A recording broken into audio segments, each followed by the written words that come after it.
Assalamualaikum warahmatullahi wabarakatuh. Apa kabarnya anak-anak? Semoga semuanya baik-baik saja. Baik, untuk hari ini kita akan mempelajari tentang perkembangbiakan tumbuhan. Nah, sebelum kita mulai belajar, sebaiknya kita berdoa terlebih dahulu. Doa dimulai. Amin, amin ya rabbal alamin. Ibu harap semuanya menonton video ini ya, dan hadir di absen grup pribadi kita di kelas 6B. Anak-anakku sekalian, sebelum kita mulai, seperti biasa kita menyanyikan lagu Indonesia Raya agar kita masih memiliki rasa nasionalisme yang tinggi terhadap negara kita sendiri. Nah, setelah itu, kalau kalian sudah menyanyikan lagu Indonesia Raya, sebaiknya kalian membaca terlebih dahulu pada tema 1 halaman 5 dan halaman 33 sampai 34. Di halaman 5 dan sampai halaman 33 dan 34 itu memuat materi yang akan kita pelajari pada hari ini. Sebelum itu silakan kalian baca dan kalian pahami materi tersebut. Apa sih inti dari bacaan tersebut? Apa sih makna dari bacaan tersebut? Dan semua hal yang terkandung dalam materi bacaan tersebut. Silakan kalian baca terlebih dahulu sebelum kita masuk ke materi selanjutnya.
Baik anak-anakku sekalian, materi kita tentang perkembangbiakan tumbuhan.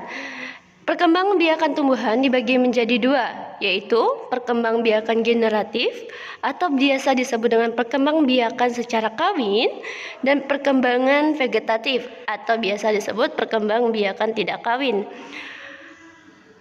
Perkembangan tidak kawin itu artinya mereka bisa melakukan perkembangbiakan sendiri.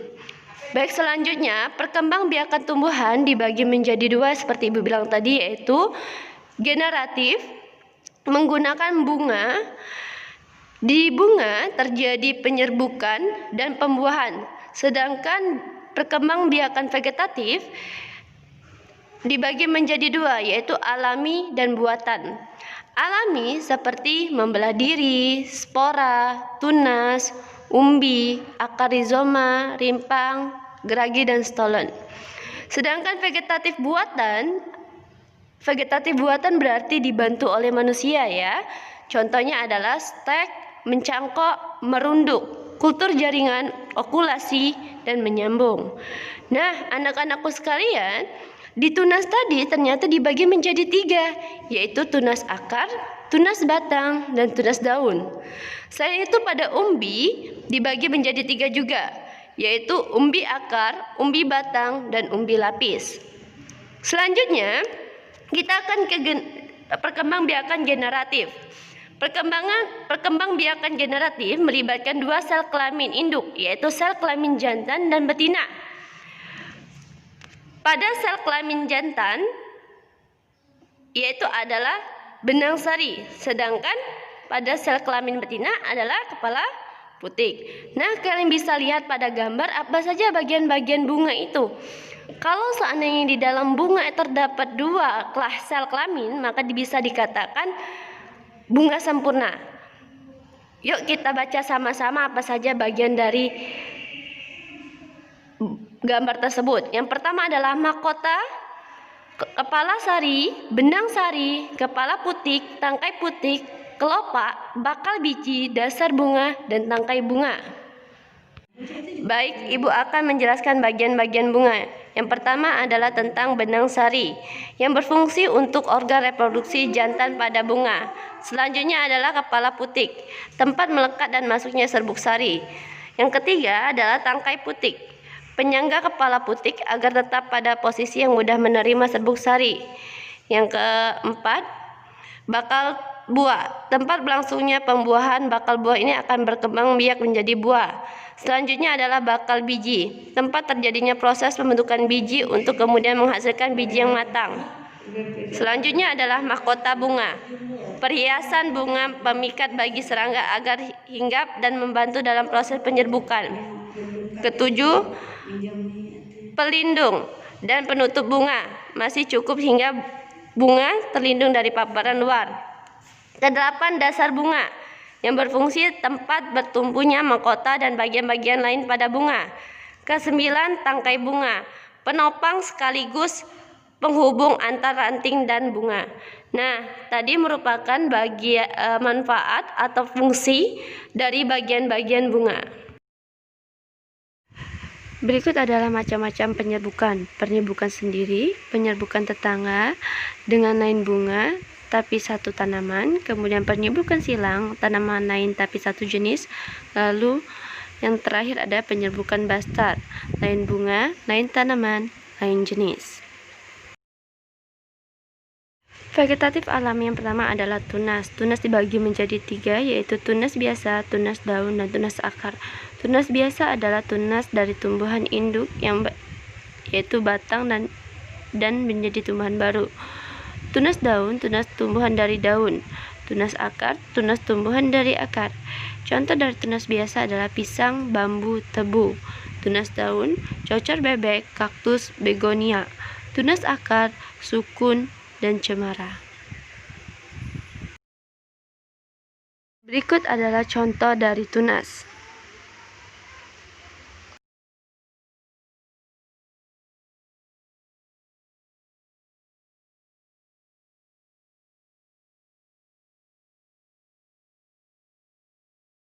Selanjutnya vegetatif alami, yaitu berupa umbi. Umbi akar, umbi batang, dan umbi lapis. Umbi akar dalam tanah yang berfungsi menyimpan cadangan makanan, tidak memiliki mata tunas. Contohnya wortel, singkong, lobak, bengkoang, umbi dahlia. Umbi batang, yaitu batang dalam tanah yang berfungsi menyimpan cadang makanan, memiliki mata tunas. Contohnya kentang, ubi jalar, umbi tulip, gembili, gandum. Umbi lapis, pelepah daun yang bertumpuk dan berlapis. Contohnya adalah bawang. Berikut adalah contoh gambar perbedaan umbi. A. Umbi akar, B. Umbi batang, C. Umbi lapis. Selanjutnya berikut adalah contoh dari umbi akar. Umbi batang,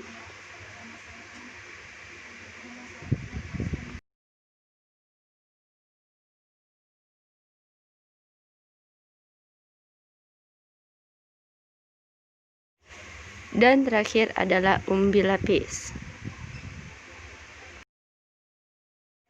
Vegetatif alami berikutnya adalah rizoma, atau biasa disebut kita dengan akar rimpang.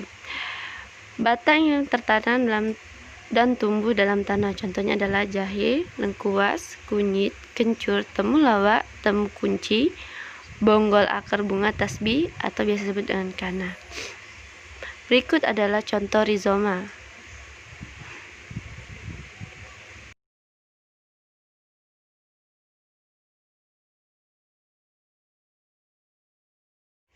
Vegetatif alami berikutnya adalah stolon atau geragi, batang menjalar di atas atau di dalam tanah. Contohnya adalah stroberi, arberi, rumput teki, pegang daun kaki, semanggi. Berikut adalah contoh dari stolon.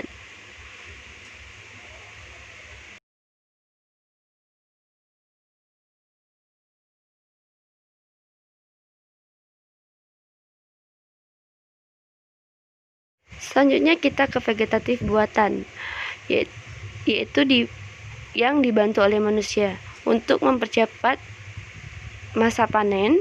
Waktu memperoleh keturunan identik dengan induk. Salah satunya adalah stek.